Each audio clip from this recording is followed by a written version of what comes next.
Assalamualaikum warahmatullahi wabarakatuh. Kita langsung mulai ya. Mohon maaf apabila kurang jelas. Anda lebih baiknya hubungi. Kita sekarang akan membahas tentang hukum mim dan nun musyaddadah atau bertasdid ya. Dalam bab ini nanti kita akan membahas tentang hukumnya mim dan nun yang berharokat tasdid ya.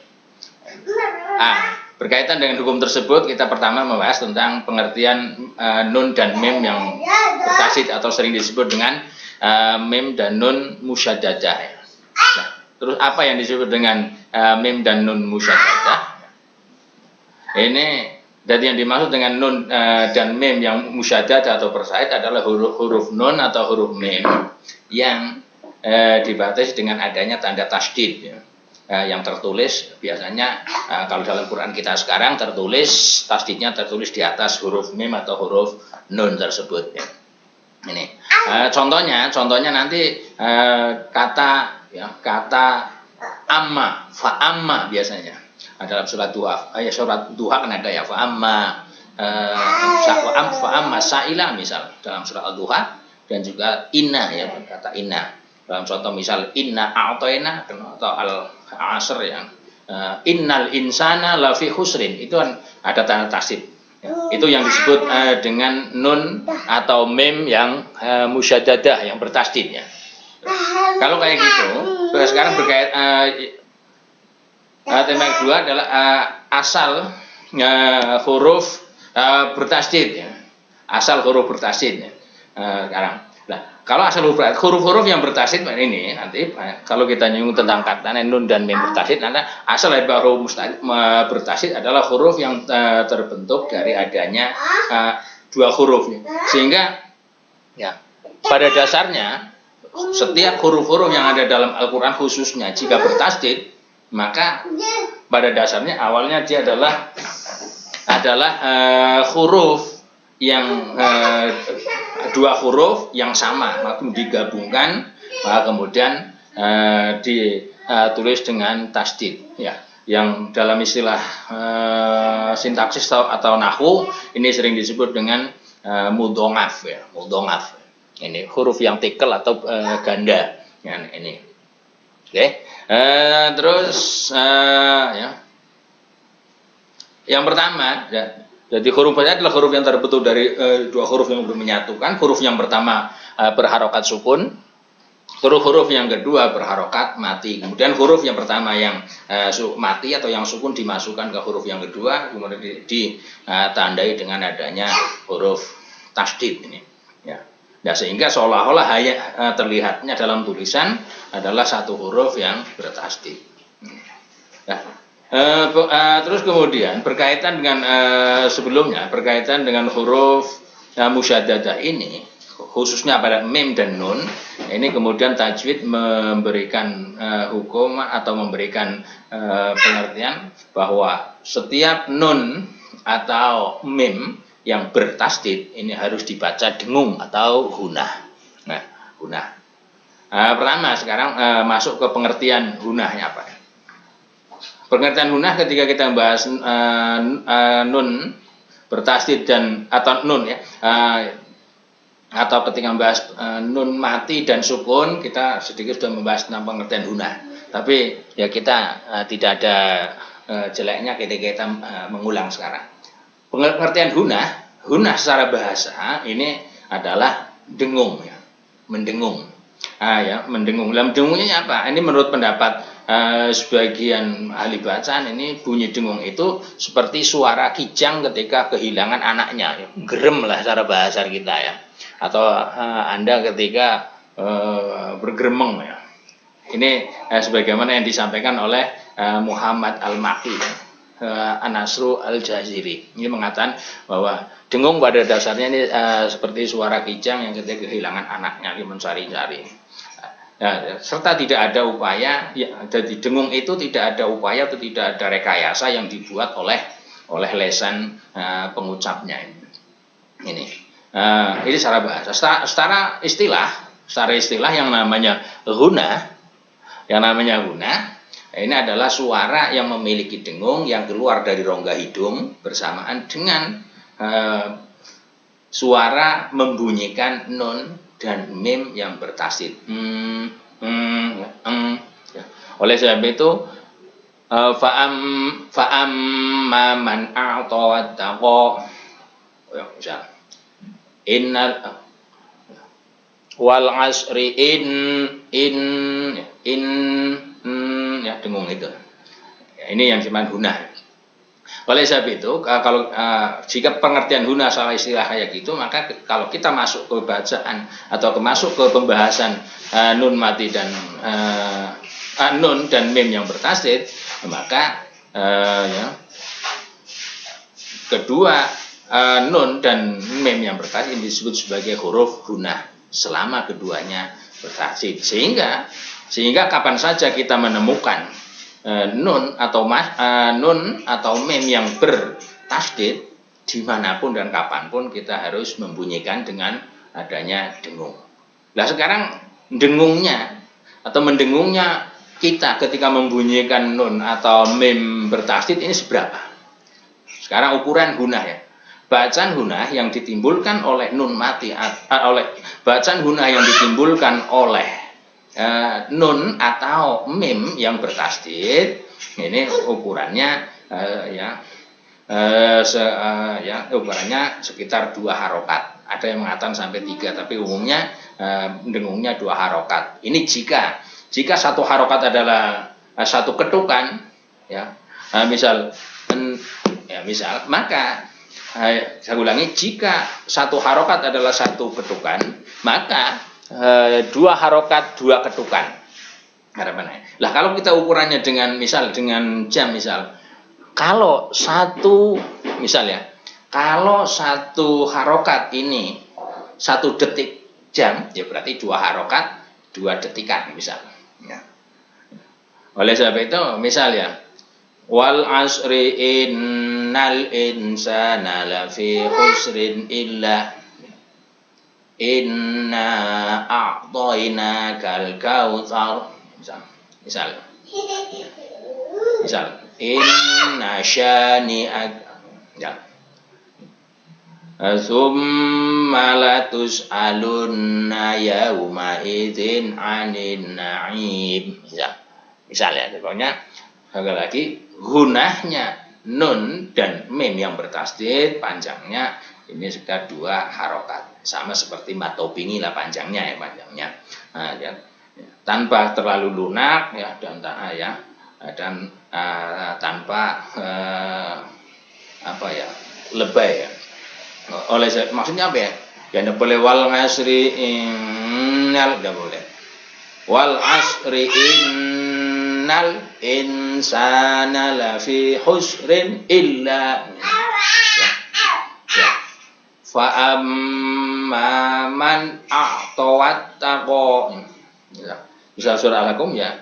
Misal alhaakumut takasuru hatta zurtumul maqabir kalla sawfa ta'lamuna summa kalla sawfa ta'lamun kalla law ta'lamuna ilmal yaqin la tarawunnal jahim tsumma latus'alunna yauma idzin 'anil na'im. Misalnya ini dengan kata lain apabila kita kira-kirakan bunyi dengung yang ada pada nun dan mim yang bertasdid, maka ukurannya kira-kira seukuran 2 harokat. Jika 1 harokat ini ibaratnya ya wa am, ya misal wa am berarti misal ya. Jadi kalau 1 harokat ini misal kayak ini wa man a'tawattaqo, misal. Kalau satu harokat, atau kalau kayak gini ya wa man a'tawattaqo, misal kayak gitu. Oke. Nah, terus bagaimana cara membunyikan hunah sekarang? Itu ukurannya tadi penahnya ukuran dengung nun tasdid dan mim tasdid 2 harokat. Sekarang bagaimana cara membunyikan atau bagaimana cara membunyikan atau menyuarakan surat bacaan hunah. Ya. Adapun bagaimana cara kita membunyikan atau melafalkan hunah, ya, ini yaitu dengan cara bertubi-tubi pembunyian huruf-huruf yang jatuh setelahnya. Tidak boleh fa'am ma, tidak boleh, itu tidak bertubi-tubi ya. Fa'am man a wattaqo runtut ya. Ini ya. Tanpa adanya jeda ataupun saktah. Sehingga tidak boleh fa'am misal tidak boleh inna atau tidak boleh ya. Tidak boleh. Ya. Itu berarti ada jeda atau ada putus. Yang dalam istilah tajwid ini lazim disebut dengan apa? Lazim disebut dengan bacaan saktah atau lazim disebut saktah. Kira-kira ini ya. Nah itu tidak boleh, tidak boleh. Ya, tidak boleh.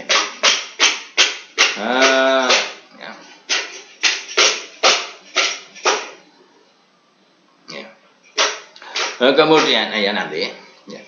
Karena nanti dalam Imam Hafiz, imam yang banyak diikuti oleh para qori-qori di Indonesia, ya, bacaan saktah ini hanya ada pada empat tempat. Ya. Nah, ini ada ya hanya empat tempat. Ya. Kemudian ya. Oleh sebab itu apabila huruf yang jatuh setelahnya adalah huruf yang bersifat istiqlal tinggi, maka ia harus ditafkhimkan, ditebalkan ya. Sebagai contoh misal intoliku ya, misal ini kan, tapi ini di nun ya, di nun ya, nun mati ya. Jadi setelah jika kembali lagi jika setelah huruf mim yang bertasdid atau nun ini adalah huruf tebal, maka harus ditebalkan. Jika yang jatuh setelahnya adalah huruf istifal, huruf yang bernada rendah atau pengucapan rendah, maka juga kita harus rendah. Ini nanti contoh yang nanti huruf istifal, istiqlal itu apa nanti kita belum bahas, insya Allah nanti di bagian makhraj dan sifat insya Allah ya. Ya. Contoh misal ya hunah yang ketika bertemu dengan huruf istifal aunun siha misal ini. Nah, kemudian kenapa harus kayak gitu? Alasannya alasan bahwa ya bacaan hunah ini harus bertubi-tubi, tidak boleh ada jeda, tidak boleh ada saktah. Ini sebagian pendapat yang disampaikan oleh Ibnu Al-Jazari ya. Waraumu kalwasli wadat bungul alifu ma qablaha wal ngaksu fil hunnah alif. Bacaan raum ya. Nah, ini ketika diwasolkan itu seperti huruf alif yang mengiringi huruf-huruf sebelumnya. Nah, dan sebaliknya bacaan raum ini ada pada bacaan hunah. Tingkat sekarang kita setelah mengetahui hunah, kita sedikit menengok tentang sebenarnya hunah itu ada apa saja sih. Ketika kemarin di bab nun mati dan tanwin ada hunah, sekarang ada lagi dan sebagainya. Ini sebenarnya hunah ini dikelompokkan jadi berapa? Ini menurut para ahli tajwid, bacaan hunah ini memiliki tingkatan-tingkatan ya. Sampai ada 5 tingkatan ya. Tingkatan yang pertama ini nanti adalah hunah musyaddadah.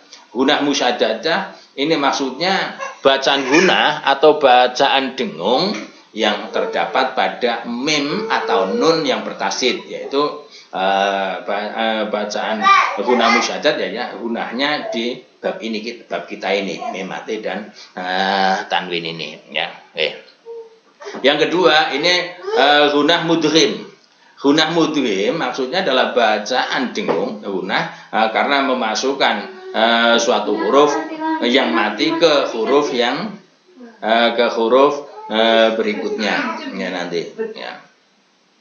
Ini ya seperti apa ya, seperti dalam contoh yang ada pada bab nun dan tanwin ya nanti. Contoh misal man yakmal itu nun mati bertemu dengan ya huruf idgham ya, maka ini harus digunahkan. Ini namanya gunah mudghim. Gunahnya atau mendengungnya ini karena memasukkan nun kepada ya. Oleh sebab itu di sana membacanya mayyamal ya, misalnya lahir. Yang ketiga adalah gunah makhfi, gunah yang disamarkan. Gunah yang disamarkan yaitu apa sih maksudnya? Ya maksudnya bunyi dengung atau bunyi gunah akibat adanya suatu huruf yang dibaca ikhfa. Ini gunah makhfi ya, atau gunah karena adanya dampak dari bacaan ikhfa. Ini bisa seperti yang ada pada pembahasan nun dan tanwin, nun mati dan tanwin yang bertemu dengan huruf-huruf gunah kemarin. Contohnya gunah makhfi ini misal yang gunah yang ada pada kata misal mansuro, tulisannya mansuro ya. Mansuro ini kan karena bacaan gunah maka harus ada dengung ya, ada bacaan ikhfa harus ada dengung ya. Tidak boleh jelas ya. Kalau dibaca mansuro kan tadi idhar, maka dibaca ada dengung, samar dan dengung. Mansuro, oleh sebab itu kata dengung yang ada di pengikhfaan mansuro ini disebut gunah makhfi. Terus yang keempat nanti ada gunah asakin al-mudzohar ya.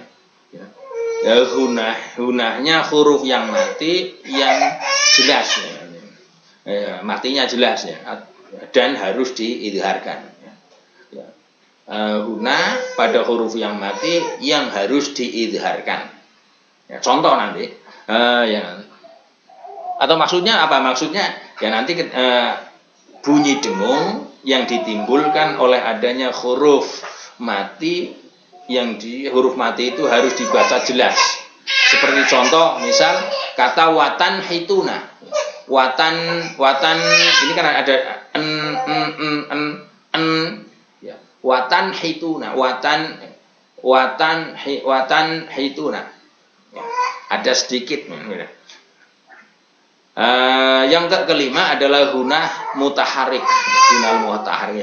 Lah, yang dimaksud dengan gunah mutaharik ini apa? Gunah mutaharik ini bunyi dengung yang muncul dan ditemukan pada huruf yang dikarenakan huruf itu adalah berharokat. Seperti contoh minallah, mina.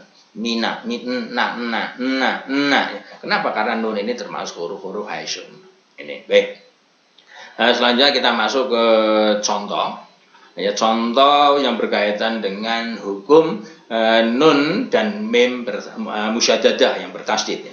Ya, sebagai contoh berikut. Pertama ya. Ini nanti huruf nun yang bertasydid. Ini dalam surat Nas ini ada ya. Minal jinnati wan nas. Jin ini nunnya bertasydid, wan nunnya juga bertasydid meskipun tasydidnya nun tasydidnya wan nas ini karena itu samsiah ya. Misal. Nah, terus contoh yang berikutnya misal inna syani'aka. Nah, terus kemudian kalau nun tasydid yang ada pada tadi surat Asr ya. Wal asri innal insana lafi husrin illa innal insana lafi ya. Contoh kedua adalah mim tasydid atau mim musyaddadah ya. Ini misal pada contoh misal ummataw wasata misal ummatau misal. Terus kemudian dalam surat Takasur juga ada ya, summa kalla misalnya. Ya misal. Ya. Gitu.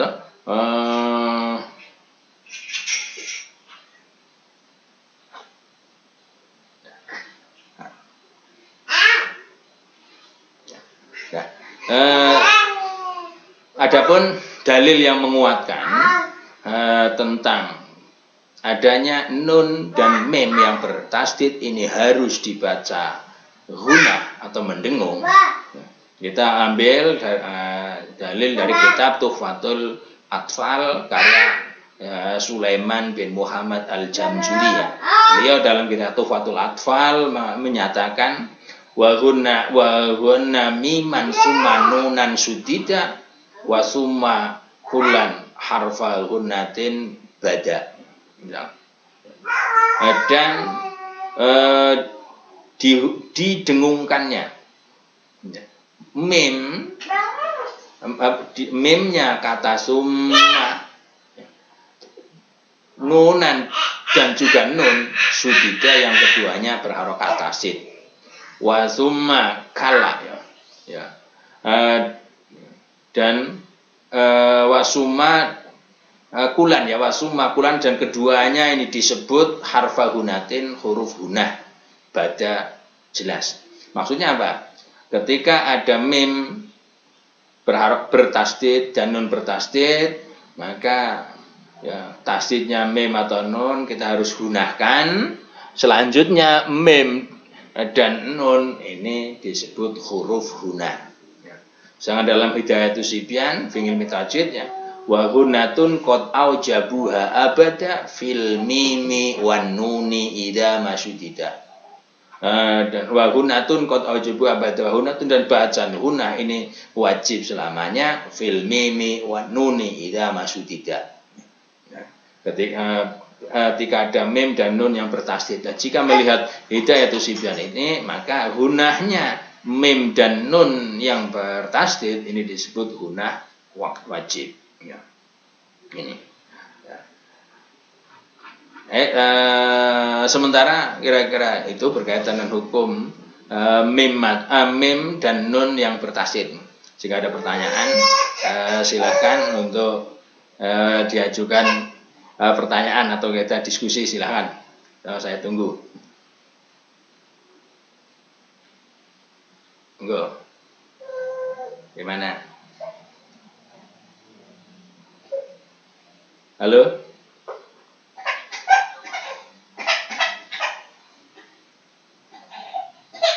Ada yang bertanya?